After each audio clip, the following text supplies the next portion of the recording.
सत्य की तरफ केवल वही जा सकता है जो भेड़ चाल से ऊपर उठे, जो धीरे धीरे अपने को जगाए और देखने की चेष्टा करे कि जो मैं कर रहा हूँ वो करना भी था या सिर्फ इसलिए कर रहा हूँ कि और लोग कर रहे हैं। मैं तो दो ही शब्दों पर जोर देता हूँ, प्रेम और ध्यान, क्योंकि मेरे लिए अस्तित्व के मंदिर के दो ही विराट दरवाजे हैं, एक का नाम प्रेम, एक का नाम ध्यान। चाहो तो प्रेम से प्रवेश कर जाओ, चाहो तो ध्यान से प्रवेश कर जाओ।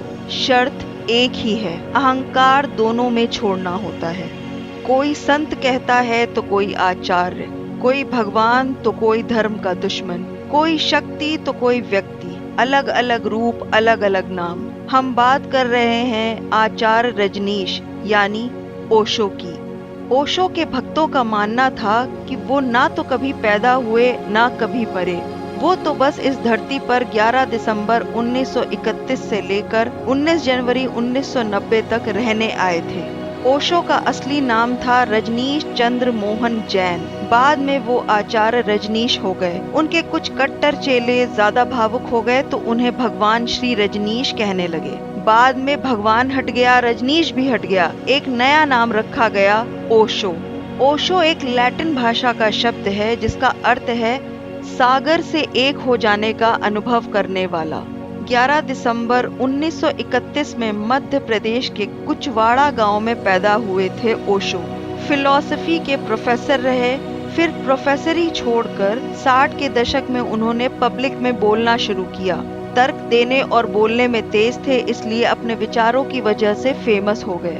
मृत्यु के बाद सेक्स दूसरा ऐसा शब्द है जिसे सुनकर लोगों के रोंगटे स्टैंड अप मोड में आ जाते हैं। ये विवादों में रहे अपने सेक्स संबंधी विचारों की वजह से, इसलिए कई लोग उन्हें सेक्स गुरु भी कहते हैं।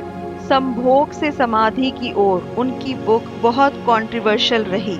उनका मानना था काम वासना का सार है दूसरे में सुख की आशा, ध्यान का सार है स्वयं में सुख की खोज। बस ये दो ही यात्राएं हैं, या तो दूसरे को खोजो या अपने को। जिसने दूसरे को खोजा वो अपने को कभी खोज ही ना पाया, और जिसने अपने को खोजा उसे दूसरे को खोजने की कोई जरूरत ही ना रही। जिसने अपने को पा लिया उसने सब पा लिया।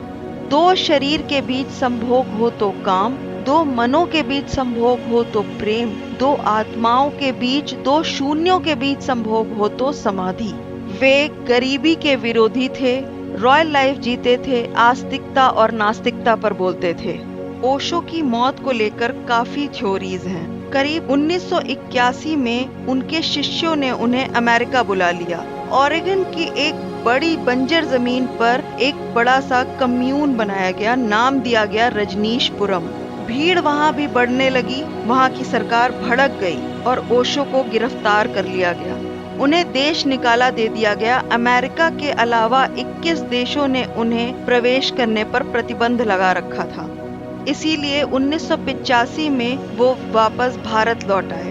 माना जाता है कि अमेरिकी सरकार ने ओशो को थेलियम नाम का स्लो पॉइजन दिया था, जिससे धीरे धीरे वो मौत की तरफ बढ़े। अमेरिका से लौटने के बाद ओशो ने खुद बताया, मुझ में जहर के लक्षण हैं, मेरा रेजिस्टेंस कमजोर हो गया है। मुझे खुद इस बात का शक था जब मुझे अमेरिका ने गिरफ्तार किया था और बिना कोई वजह बताए उन्होंने मुझे बेल नहीं दी।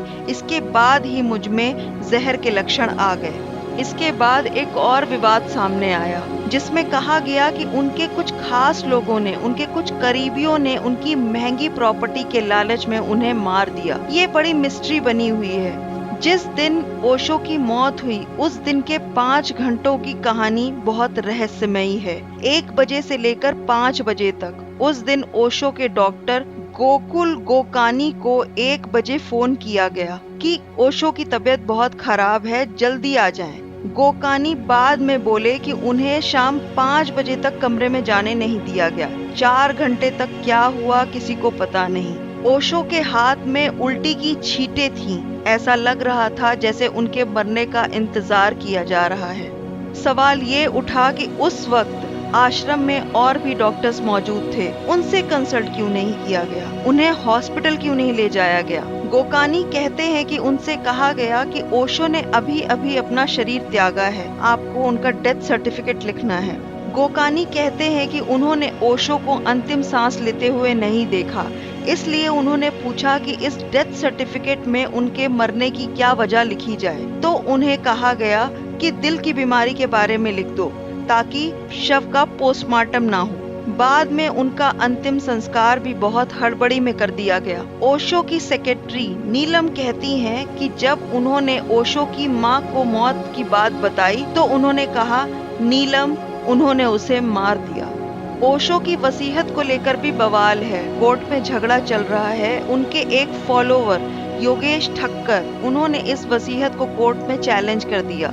उनका कहना है कि ये वसीयत जाली है। उनका दावा है कि 1989 में बनी इस वसीयत के बारे में किसी को पता नहीं था। 2013 में अचानक इसे अमेरिका की एक अदालत में पेश किया गया।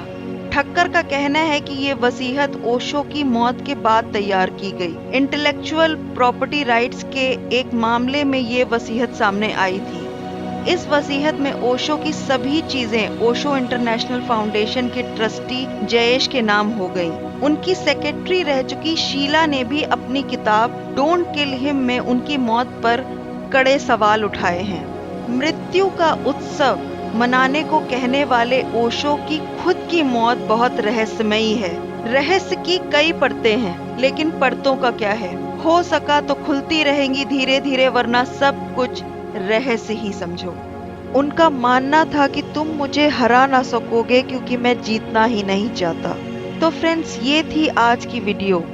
ओशो एक विचार है, एक सत्य है। उम्मीद है आपको वीडियो पसंद आई होगी। वीडियो पसंद आई हो तो चैनल को सब्सक्राइब करें, वीडियो को लाइक करें, फ्रेंड्स और फैमिली के साथ शेयर करें। मिलते हैं नेक्स्ट वीडियो के साथ। तब तक सभी लोग अपने घरों में रहें, सेफ रहें, सुरक्षित रहें।